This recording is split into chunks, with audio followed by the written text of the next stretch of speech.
Welcome back to the Lightforge Arena tier list valuation stream slash YouTube video series for, I don't know, kids and Saviors of adults Uldum. alike. Oh yeah, Saviors of Uldum, that's what I meant to say. But it's a terrible name, so I'm not going to say it. This is the second video. The first video we just rambled for like 30 minutes on like the meta and the arena and things like that. So totally understand if you are starting here because we're going to talk about cards. And before we talk about cards, well, let's get that out of the way. Get this out of the way. This is the number one card in the meta. Saviors of Uldum is going to Uldum. Uldum. Saviors of Uldum. Saviors of Uldum. Not Uldumon. Saviors of Just Saviors. The Saviors meta. yes, sure. The Saviors meta will be run by Wrapped Golem. This is the number one card. It is rare, and due to a change that Blizzard made to how offering rates work, commons are offered like more than twice as much as rares these days. In case you didn't notice in the last 4 months, I know like I was vaguely aware of it, but I wasn't like as on top of it as I think you might expect me to, because they kind of like snuck it into like some like forum post on their own forums or something. Anyway, Wrap Golem is a rare, so it's not going to be seen as often as common cards that broke the arena in the last meta. Like this is not Scribe or Hogsty because those are commons in terms of how often they're going to be seen. On the other hand, it is 150 freaking points on our tier list. 153. Scribe and Hogsty were like 140. So Yeah. this is the next level of OP for neutral cards. You can see over here, like if you're watching this on YouTube, Primordial Drake at 144. And if you're listening to this, I haven't even described what Wrap Golem is because it's scary. It scares me a bit that we're gonna all have to play with this card. Why don't you do it? All right. So, I see already some reactions like, "Wait, you made such a big deal out of 153." Yes, it's a neutral card at 153. Wait, If what you other guys- 153 neutrals are there?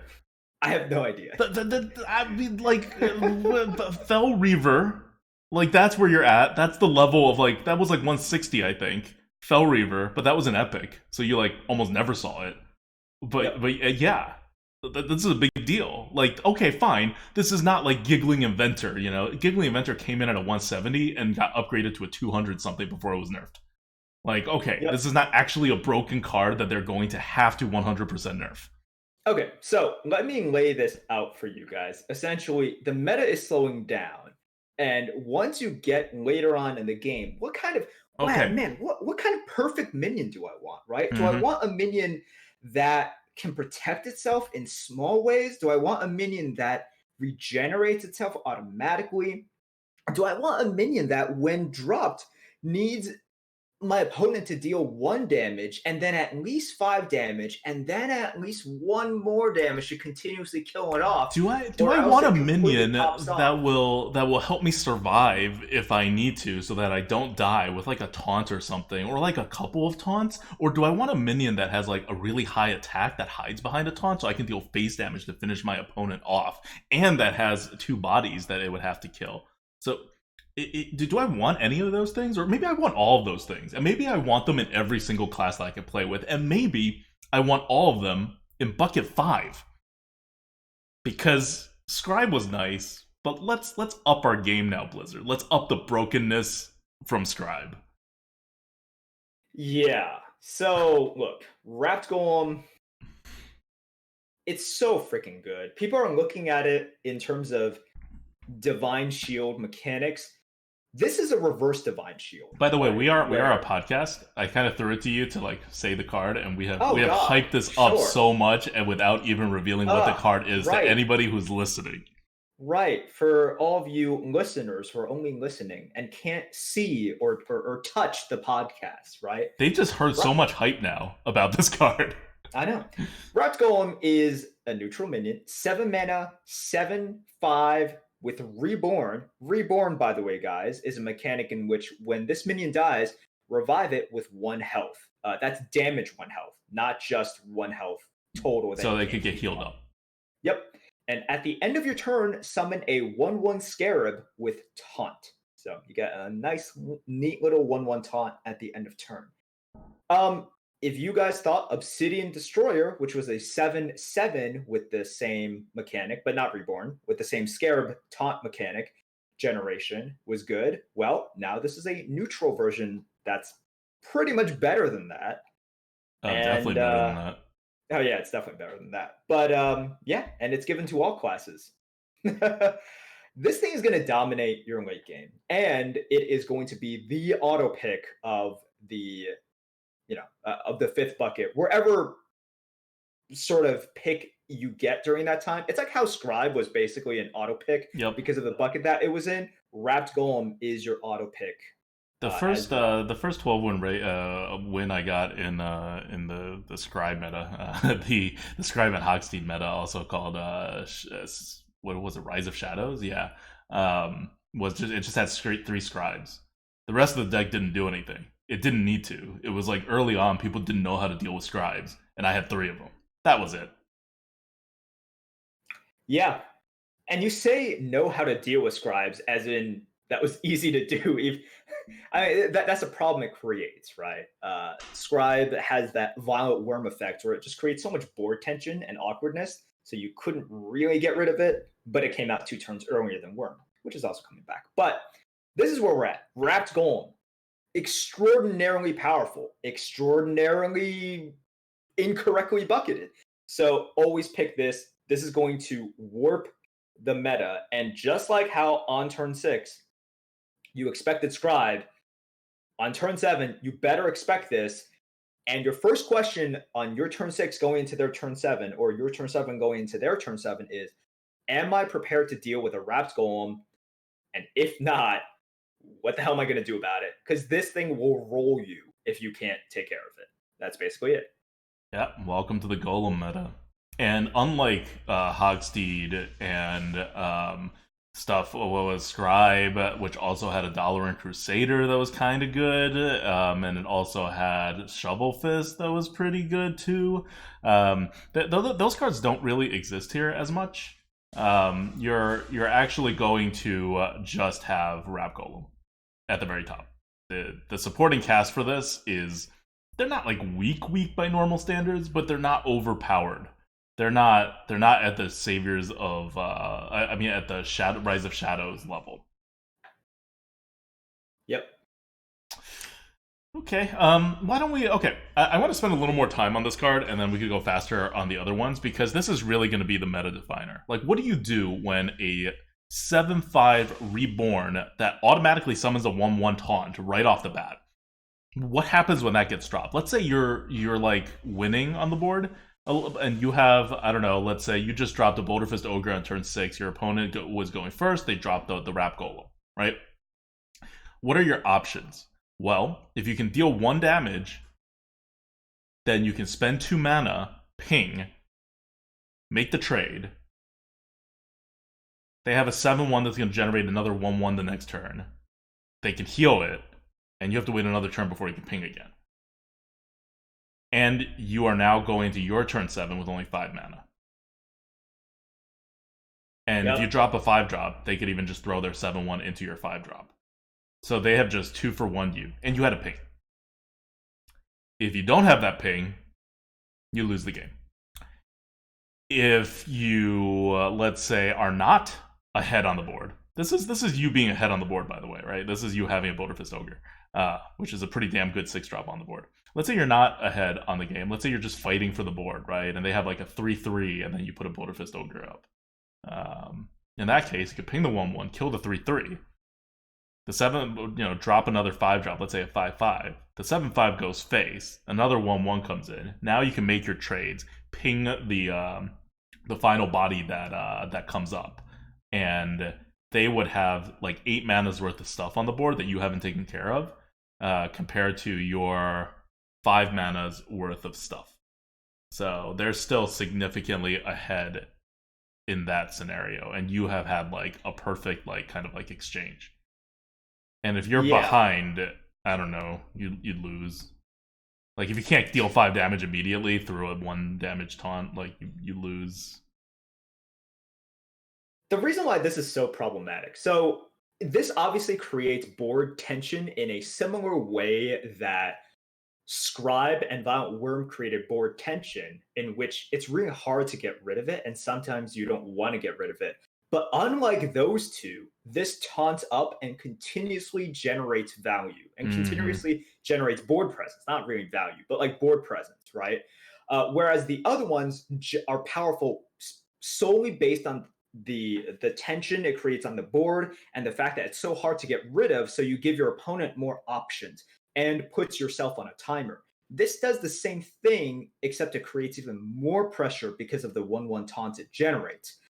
And that's why it's so ridiculously powerful. So it removes the one strategy that you had to deal with Scribe, which is to go face and make them pop the Scribe and do stuff with it.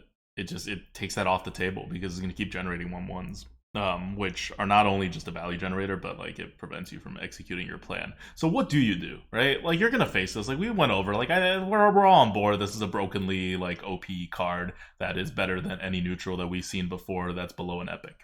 That's just a fact. We're gonna live with it. We are now in this new zone where this is an OP set, and here's our OP card in neutral. What do you do with it?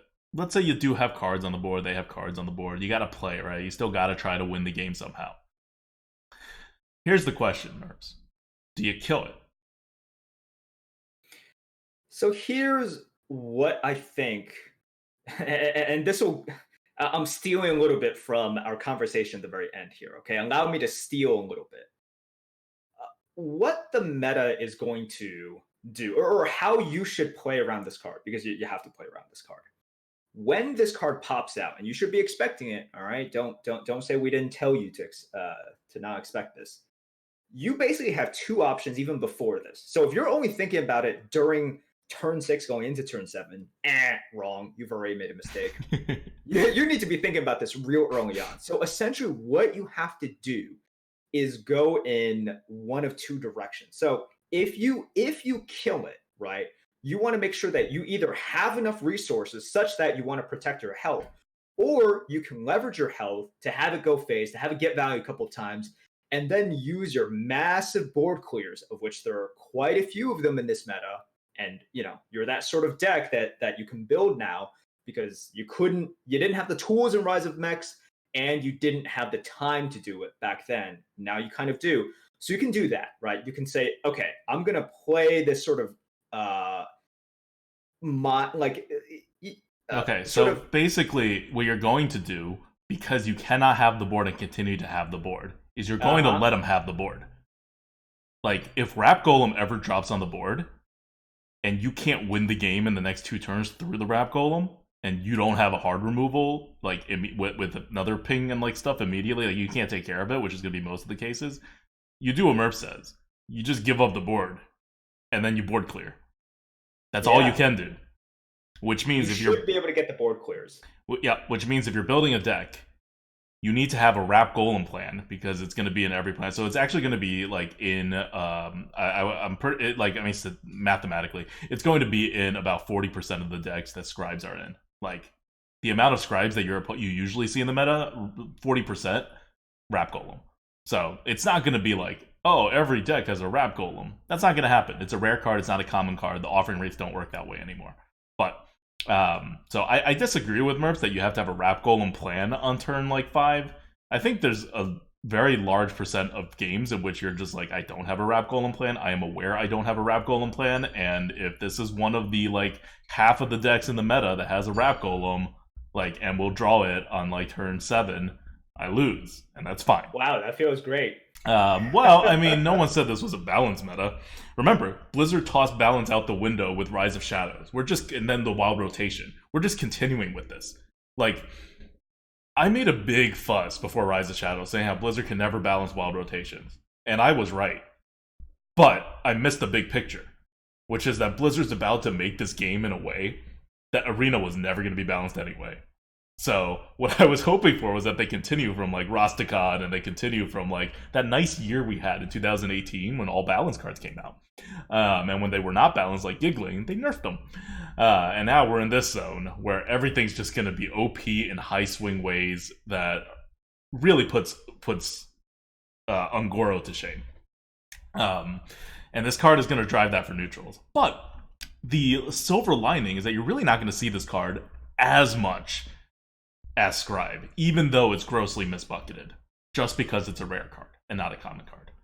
So, like, when we say the meta is screwed, I mean, like, the meta's not fun. You're not going to have, your skill's not going to have that much impact on the meta in X% of games. And that percent of games is going down. But the amount that you can actually deal with this has also gone down.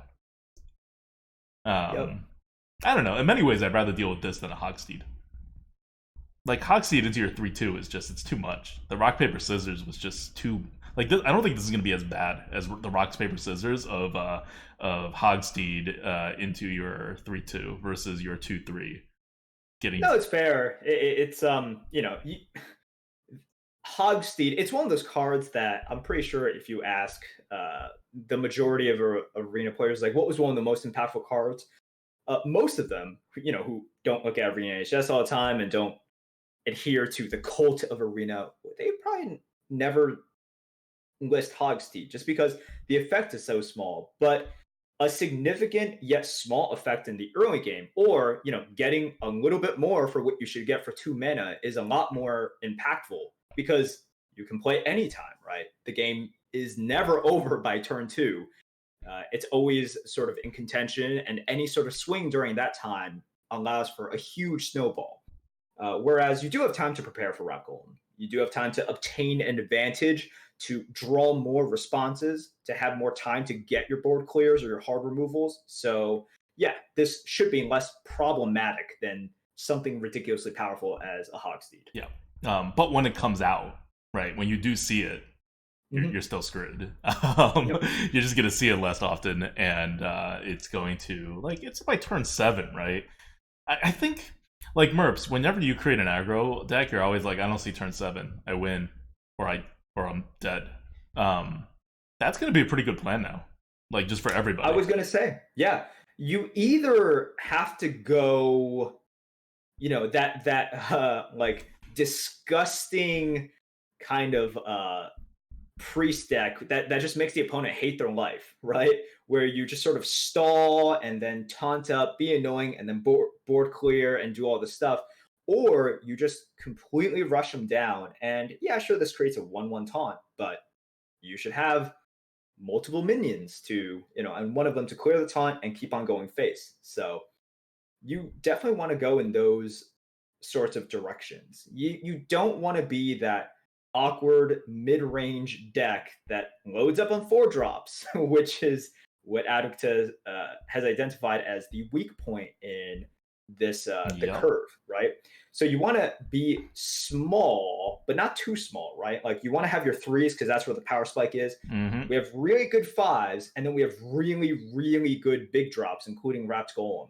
So that's sort of where you're at. You can either go really fast because you could see that a lot of decks are going to load up on decent 3s, really good 5s, and then the Wrapped Golems, the really big taunts, all these value generators, card generators, or you just draft all the 1s, all the 2s, reach, and then go directly underneath all of them. It's the hollow mid-range. The hollow mid-range, and Wrapped Golem is going to anchor that. Yeah. Like, a mid-range deck without more Wrapped Golems than your opponent is a dead mid-range deck. So, I'm not saying don't draft a mid-range deck. I'm not saying don't draft a control deck, but if you're a control deck, make sure you can deal with Wrapped Golem. If you're a mid-range deck, make sure you can deal with or have more Wrapped Golems than your opponent. Like, these are all very, very, very, very important things. So for consistency purposes, like, it's weird, right? You never think, like, aggro is the most consistent, but it is. Aggro is the most consistent, and when you have unbalanced cards that are up there... Primordial Drake is also coming back. If you look at the left here, that is our second highest rated neutral card at 144 right now in this meta. That's a Primordial Drake. He's back. He's on 8. You don't want to see him either. You really gotta do this aggro thing. Okay, so... I know we wanted to put this in the first video because I knew we were going to get so wrapped up in Rat Golem as a meta-defining kind of, like, card that every boogeyman that people have to worry about, especially in the 5th bucket where Blizzard started it. Maybe people like Reborn, and then they'll actually pick it, and it'll go up in buckets. That's possible, right? This isn't like Scribe. Like, we know people. So one of the reasons why Scribe was definitely going to be under bucketed, and all of these, like, it's a theme. Anything with a really, really strong death rattle gets under bucketed heavily. Like, Worm is under bucketed too. The Mechanical Whelp is super under bucketed because people just don't give that death rattle the credit that it deserves. I don't know if Wrapped Golem is going to have that same fate, because Reborn is really a death rattle. But it's framed differently, so maybe it'll trick average players and make them think, oh, Reborn is cool and awesome and good, whereas death rattle's like whatever and normal and like classic. But if they're playing and the way they feel is about the same, then Rat Golem is not moving anywhere. It's never going to make it past the 4th bucket, and it will always be this type of under bucketed until Blizzard changes their bucketing philosophy.